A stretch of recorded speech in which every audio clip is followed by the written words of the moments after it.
What's going on with your music producers? My name is Curtis King of Curtis King TV, and today what I want to do is break down the hardest beats off of this new Migos project, crazy project, Culture 3. It's been highly anticipated, definitely something I've been looking forward to. But either way, after this intro, we're going to break down what I think are the hardest beats on this project. Let's talk about it.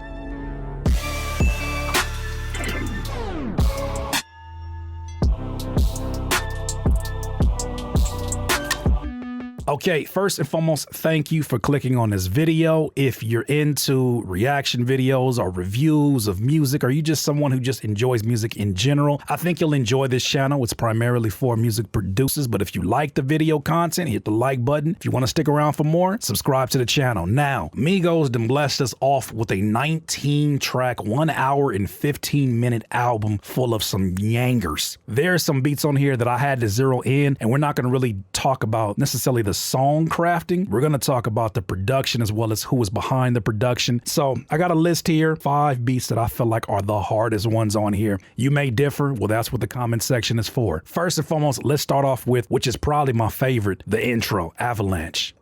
Ugh. Whew.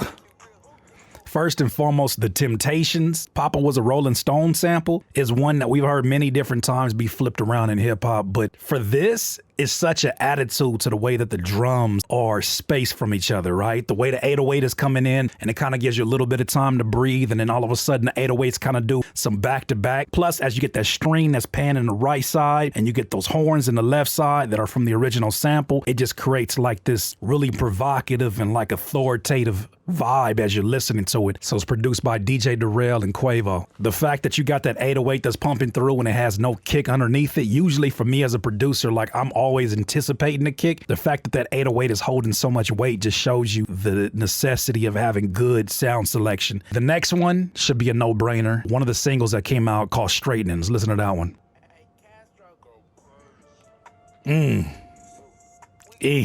I love how it goes back and forth with that rim shot snare, and then it goes in with like the traditional trap snare. I love that so much. I love that flute sound too. That, you know, usually when you hear a sound that goes back and forth, it becomes really repetitive, but it's just something that feels like real triumphant about it as you're listening to it. I feel like they thrive off of music where the sounds are spaced out from each other. It really sets them up to have just the perfect backdrop for their approach to music. Their ad-libs almost become like percussion one-shots.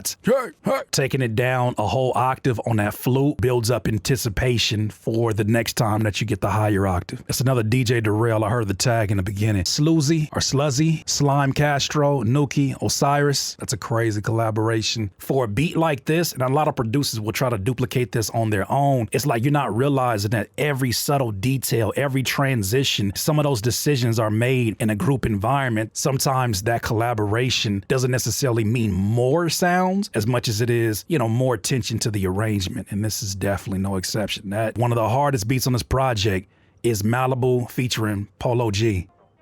Like, I love how the intro, the sounds are so dry. Like, it just sounds like it came straight off of retro keyboard. Because really, I feel like a lot of the sounds you hear on a lot of albums that are categorized as trap now, you hear these really cleaned up sounds, and then the drums are kind of contrasting that. Ugh. See, the utilization of the kick on this one, I felt like built up some more momentum for when the 808s came back in. It's ironic for me that the hardest beats on here are the ones without kicks. This is the exception though, because when those kicks come back in, they build up this crazy momentum. And now obviously they're coming in with a little bit more frequency than the 808s, but I enjoy that.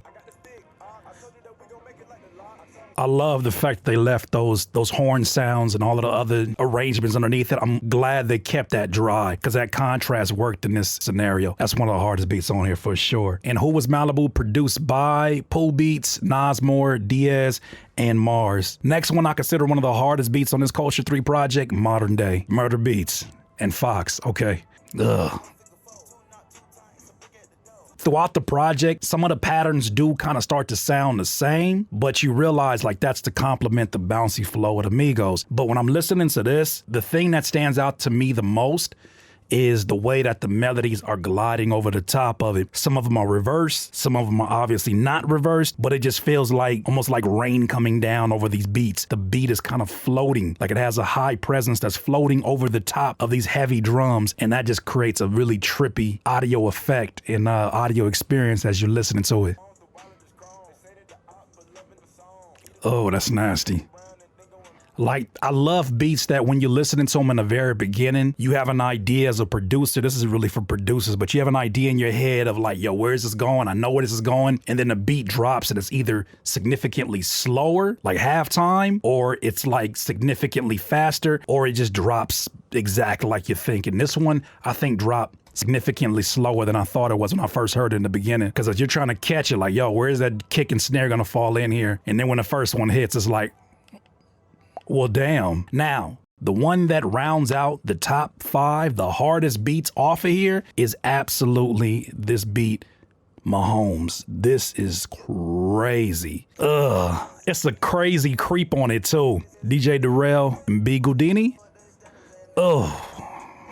You hear the intro and you're like, okay, I think I know where this is going. And then it hits significantly slower or halftime. This right here bangs, right?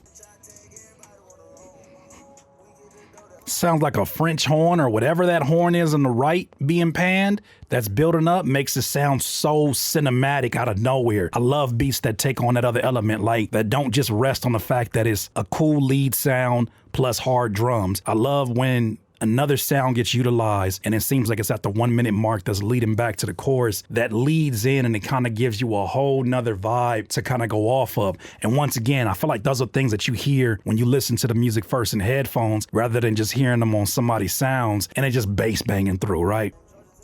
Yeah, I like that. The rim shot snare for sure. It creates a character to it that's like the snare just only hitting for a second.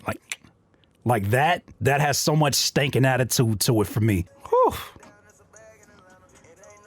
The doom doom doom doom, like the 1/3 joints, those are crazy on the kicks because it surprises you. It takes you for a little bit of a loop, which is a common thing that you hear. It's just the placement of it is what makes it, I think, unique in this scenario. I love it. So for the most part, that's my list. To run it back down again: Avalanche, Straightening, Malibu featuring Polo G, Modern Day, and Mahomes. If I had to pick one, Avalanche, only because I'm a sample-based producer. There's a lot of bangers on here. Those are the ones I gravitated to and the ones I thought were the hardest ones on here, but you may feel different. Well, that's what a comment section is for. Leave it down below what you think are the top 5 hardest beats on Culture 3 by the Migos. I'm curious to know. Once again, if you enjoyed today's content, make sure that you hit it with a like as well as subscribe to the channel. Like I always say, in this life, you will not be full of life until you decide to live life to its fullest. Once again, it's Curtis King of Curtis King TV. Have a good one. Peace. Look up, Nazi. Say cheese.